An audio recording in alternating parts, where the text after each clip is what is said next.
Pick 6 Thanksgiving 2014. Bears versus Lions, Eagles versus Cowboys, and Seahawks versus 49ers. I'm Timothy Claiborne. Welcome to Pick 6. It's Thanksgiving, y'all. We're going to have a blast. We're going to eat some really good food and watch these three great, amazing games. You got great defense in San Francisco. You got two great running backs in Dallas. And then you got the great rivalry with the Bears and Lions in Detroit. I'm going to tell you why the Lions, Eagles, and Seahawks will all win tonight and have a wonderful Thanksgiving. The Bears and the Lions have been a great rivalry in the NFC North for a very long time. And this time they play on Thanksgiving for the first time since 1990. And it's going to be a great game. You got so many compelling factors. You got Jay Cutler and the struggling Bears. You got Matthew Stafford and the Lions, that great defense that got pretty pushed around against, I would say, against the Patriots, allowed 34 points. The offense only put up 9. They looked out of sync with those Patriot defenders flying around on those receivers. But they're going to get a win on Thursday. You want to know why? Because Chicago has a very horrible defense. Their corners just suck. And you're going up against Golden Tate, one of the best third down receivers. You're going up against Megatron, when he's healthy, the best receiver in the league by far. And you're going up against Matthew Stafford, with one of the best young talents, the fastest to 20,000 passing yards, a strong arm, can get it out anyway, as you can see. And the Bears, you still got Brandon Marshall, of course, Martellus Bennett, Matt Forte, again, Jay Cutler, and Alshon Jeffrey. But the Detroit defense, I think they'll get it back on track at home. The home field advantage will really help them. Ndamukong Suh and all those guys will be getting pressure to Cutler. And then just give the Bears make the Bears have a miserable day and a miserable Thanksgiving. Now, the Lions, they have all these weapons, but the one weapon I think, other than Calvin Johnson, of course, or Golden Tate, is Reggie Bush. Now, he's been having to go through an ankle injury over the past couple of weeks, missed the game against the Patriots, but when he starts, which they say he will, I think he'll have a really good game. I think he'll be a big factor. He'll be a mismatch on any of the Bears linebackers. You got really Lance Briggs is the only guy that really comes to mind of somebody who can take him out. But he's older. He's probably just stressed out and just frustrated because the Bears are struggling defensively, not just as a team but defensively. And I think Reggie Bush will cause even more problems for him. I think, of course, Calvin Johnson, he had a big game. He really got shut down by the Patriots, not just by one guy, but by the whole team. I think, of course, Golden Tate will continue his success. He's been really good, probably the best off-season acquisition of anybody. He's going to lead the Lions in receiving. He's going to try to lead them back into the division lead. And I think the Bears won't be able to handle all these weapons from Detroit. In the end, the Lions will beat the Bears, and I think they'll beat them pretty handily. I say the Bears stay around to the mid-third quarter, maybe early fourth, and then the Lions start forcing the Bears into mistakes and start scoring offensively. My final score for this is 38-17.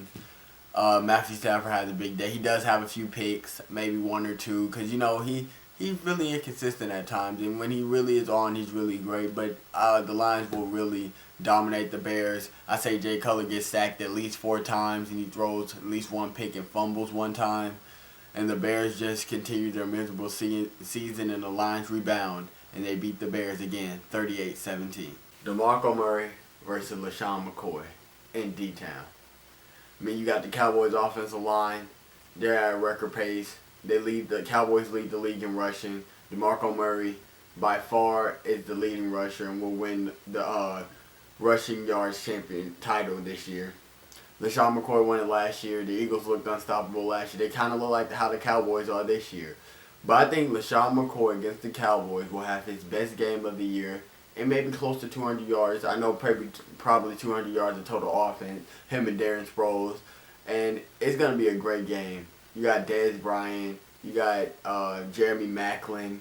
You also have Mark Sanchez filling in as the backup quarterback. And he has played pretty good except for a game against the Packers where they got blown out. But he has shown signs that he can be a leader with a new team with offensive weapons. So of course, you got Tony Romo. Again, I said DeMarco Murray. I mean, and it's just gonna be a great game in Dallas. And it's really this year Thanksgiving games are really one of the best. Of the past couple of years, you got 3 really competitive games and 3 games with superstars all across the board. Well, the Cowboys lead the league in rushing, as you know, and it's because of their great offensive line. 3 first-round draft picks on that line. DeMarco Murray, you got Jason Witten as the tight end, and I think their running game will be a great factor in why they have success. I'm not saying they will win it. I think the Eagles will win it, and I'll show you why later. But what their offensive line does good is getting up on defenders. So you'll see this right tackle, and then the left tackle, sorry, and the right tackle really get on here, and then really the tight end is gonna split in between and get on that backer. And you'll see the center or guard take that one, and they'll get on defenders very easily, which means this fullback can get on any safety. You see the wide receiver did get blocks, as you know. We'll just say that hopefully it will. And he really leaves one-on-one with this safety right here and DeMarco Murray slipping up in through this lane. Let me change the color real quick. I'll change it to green so you know what DeMarco Murray will run through. He'll follow his fullback right there, and he'll slip up in between. And that's one-on-one tackling with the safety, Nate Allen, who's pretty dependent of a tackler. But I think if the Cowboys can get their big offensive linemen onto these smaller Eagles linebackers, I think the safeties won't be able to hold up tackling DeMarco Murray because he's really tough going down. People think he can't break many tackles, but he's very strong and he'll stay on his feet. I'll show you another play in a second. The Cowboys will adjust, their offensive line will adjust to how your defense rotates. So if you're in a 3-4 like the first play was, or you're a 4-3, which means 4 down linemen, 3 linebackers, of course the 2 safety, 2 corners. 3-4 is 3 down linemen, 4 linebackers. But in this alignment, the Eagles will put this out there too. And they'll go with 2 linebackers maybe sometimes. Maybe this is Trent Cole, maybe this is Connor Baldwin. And what they would do, the Cowboys, to counter that, is they'll just do a simple toss. So they'll go boom, boom, and boom. Which means this center goes up to here. This center goes up to here. This is the left tackle. Of course, the wide receiver here get up on this backer right here, so you'll see that collision right there, and then you'll just see Jason Witten tight end again, tackle here, of course the safety, and then the toss, so it'll be the fullback going out leading the block. And I'm going to change this color to green again to show you where Murray will be, and you see how it will leave. It'll leave 3 defenders, but these 2 guys wouldn't make it there with all the conjunction, so he'll probably come around there. And he'll try to weave through here to get there. But this guy's the most important, so he'll come down here. So you'll see Murray. And depending on how well this receiver blocks, maybe Bryant, if it's Bryant, or is it Terrence Williams, or whoever it is, blocks, he can either go right here or have a cutback lane based on this. So he's either going to go here. This dotted line means that's probably his second option. His primary option is probably going to be the cutback right up in here and break a tackle. End zone touchdown, Cowboys. Eagles defense looking like what just happened to us. I talked about how the Cowboys can run it. Well, the Eagles can run it too. They led the league in rushing last year. LaShawn McCoy had over 16,000 rushing yards a season ago. He struggled a lot this year, but I'm going to show you why they have success against Dallas. Of course, this is the nickel package for Dallas. This is, of course, their best corner, Orlando Scandrick. Brandon Carr and Sterling Moore. You got the safety Barry Church and Wilcox, and these linebackers in this defensive line. Well, the Eagles, they like to run like a Chip Kelly. It's like almost spread offense. Don't huddle up, and they're more of a zone blocking team, which means you don't block a man, you block a space. So that's basically saying this is the quarterback, and if he wants to give it off to this running back, which means he'll hand it off, which means he's gonna go off tackle basically, but in a zone blocking scheme. And that means not right there, but on the outside off tackle, which means this is an important block. Really, these blocks over here really don't matter, so I'm not going to put anything over here. But that means this whole offensive line as a whole is like blocking just a zone blocking scheme. And it really works with the Eagles' help. LaShawn McCoy can make people miss. So even if it's supposed to go this way, if a defender over intrudes, he can boom, boom, boom, boom, come back this way or boom, boom, boom that way because he's so quick and agile, and that works for them. And also their play action works off of that. So, well, let me change the color really quick to green. And this means play action. I'm going to put play action right here.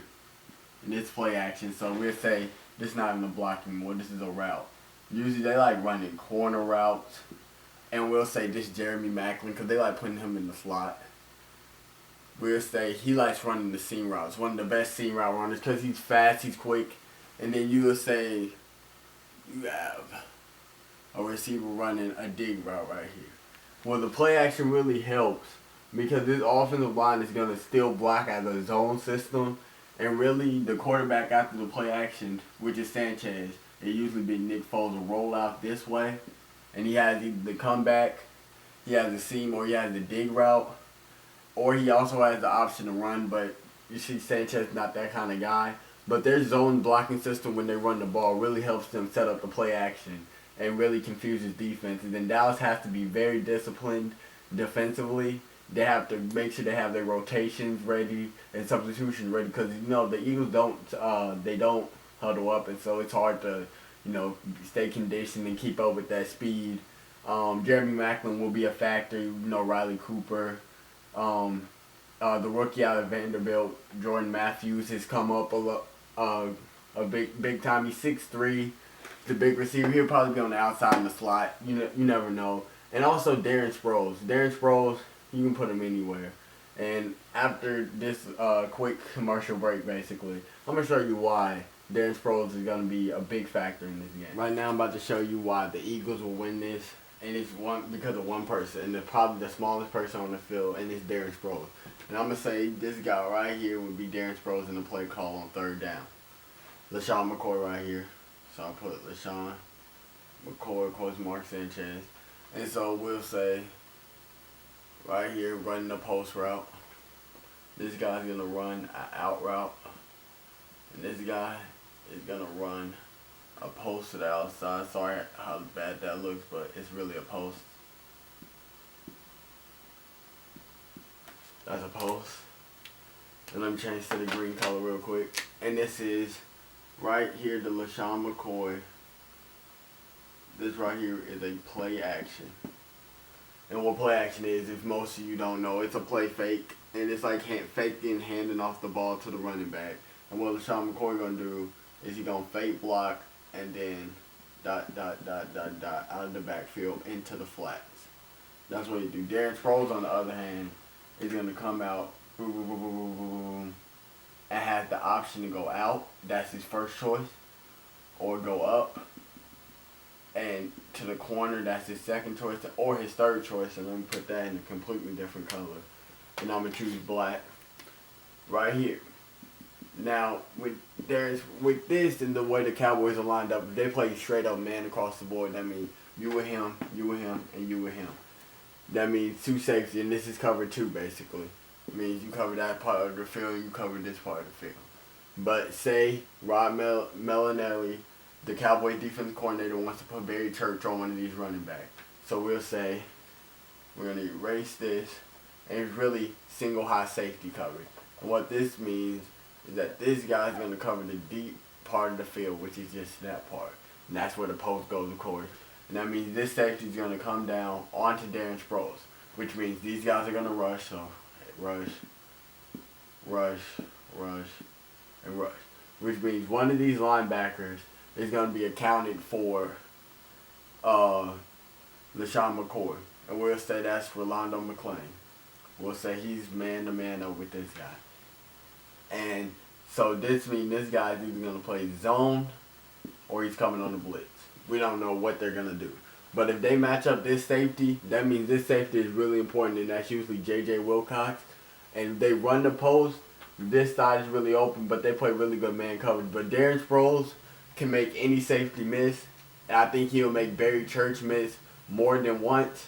And that will give the Eagles another added weapon, along with LaShawn McCoy, Jeremy Maclin, Jordan Matthews, Riley Cooper, and of course Mark Sanchez. And I think the Eagles will beat the Cowboys Thanksgiving Day, take full possession, lead of the NFC East, and put them in the driver's seat with one game against the Cowboys left in Philly. The Seahawks and 49ers play each other for the first time since that great NFC Championship game from earlier this January, where of course, the Richard Sherman post-game press conference with Crabtree talking about how he a mediocre receiver and all that. Well, right now I'm going to show you how the Seahawks yet again can disrupt the 49ers offense and really their passing game. Of course, Richard Sherman, he plays on the left side, which is really the right side of the quarterback, left side of the defense. So this is Richard Sherman. Sorry about that. This is the other corner. It doesn't matter. This is all about Richard Sherman and Cam Chancellor and Earl Thomas. And we'll put Earl Thomas because those two are very important. And Cam Chancellor, and yes, it's spelled with a K, Cam, and Chancellor, of course. And really, it's man-to-man. But it's not bump and run. It's really bail out.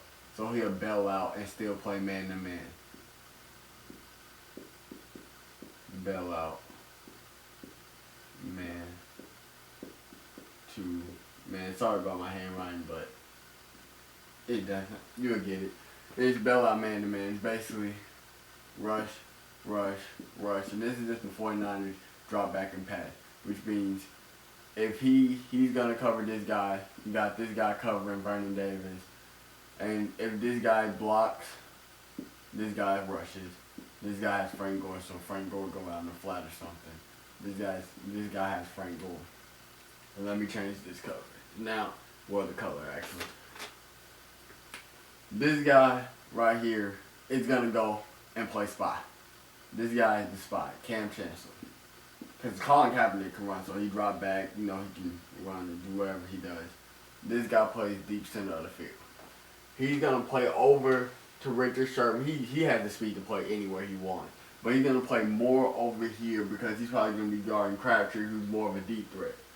Michael Crabtree, deep threat. I spelled that wrong.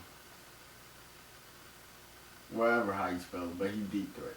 And right here, he'll play more to this side, leaving man-to-man with Anquan Bolden in the middle of this field. But the Seahawks are very comfortable playing that. And not all the time he'll be over there. Sometimes he might actually play. Let me mark that out. Don't worry about that. He'll play deep down the center and then come up and double cover second receiver. And that's how the Seahawks really have success. Because really, Richard Sherman never plays bump and run all the time. He plays bail out man-to-man, which means he's going to bail out right before the snap of the ball. Still play his man coverage, but he really likes to play offense. He's more of a ball skill type player. He doesn't have the strength to really bump and run with many receivers. And a guy like Anquan Bolden, which he might be matched up with sometimes, can really punt. He can struggle against. That's how he struggled against Dez, and that's how the Cowboys kind of went at Richard Sherman. They played more physical, and he sort of traveled with Dez Bryant instead of playing on his left side of the field. So that's one of the plays how the Seahawks can disrupt the 49ers passing game. Well, I said the Cowboys and Eagles, you're going to see a lot of physical action. But this game, the Seahawks versus the 49ers, is going to be the most physical game of the night. You're going to see a lot of running the football from Marshawn Lynch and Frank Gore, two of the best physical running backs. You got two great offensive lines, and you have two running quarterbacks. And a read option from Seattle, more than San Francisco, will be more effective and more important to watch because the Seahawks do a very good job over the past couple of weeks, really against the Giants, when the Seahawks ran for a franchise record 533 yards, I believe. Russell Wilson had a big game, and it was because of the read option. And it's kind of hard to show you. I'll show you in a second how effective it is. But it really is. It's always about reading the defensive end. And the defensive end has to choose. Does he collapse in on the running back or does he choose the quarterback? If he collapses in on the run, Russell Wilson has a lot of space to the outside. If he chooses the quarterback, he can't help on the other, running that play down from behind. And Marshawn Lynch gets big yard. He's hard to take down. The 49ers, they like running it down your throat with their offensive line. And Seattle has sometimes struggled against the run.